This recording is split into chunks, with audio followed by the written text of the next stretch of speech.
So guys, kain tayo guys. Malunggay pandesal.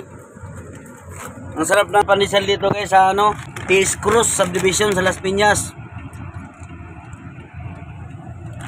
Ayan guys Pahitik ng bikiri nila dito guys. Kakaiba. Nasa tricycle. Ayan pakita ko sa inyo guys.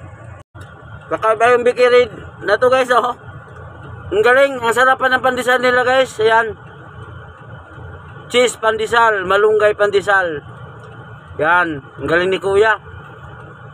Ganda ng invento na ganyan guys, na bikiri mo nasa tricycle, pwede kang maglako. Ayun ayun, may bumibili Nakita ko siya kagad guys, kaya agad akong bumili para matikman. Kasi paborito ko yung malunggay. Malunggay pandesal, ayan Ang galing. Namiss ako sa tricycle niya na bikiri guys. Kakaiba po yung diskarte ni kuya. Ang sarap po ng kanilang pandesal guys. Ito yung gawa nila guys sa na yan.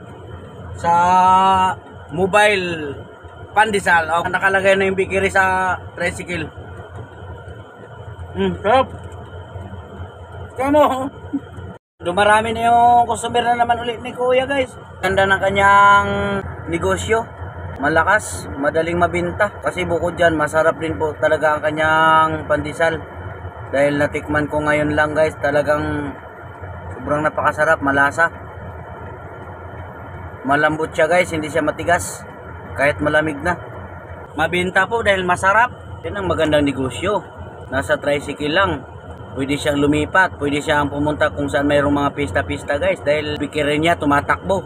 Dyan yan niluluto guys Tatalunin pa niya guys yung mga bikiri niyan guys. Dahil itong sa kanya talagang lumilipat-lipat siya ng pwesto. Hindi katulad ng mga bikiri guys na sa bahay lang nakapirmes. Ito si kuya pwedeng magsadya sa may mga matataong lugar. Ayan binubuksan niya yung ugon. Ayan, may naluto na naman yung isang tray. Ang galing.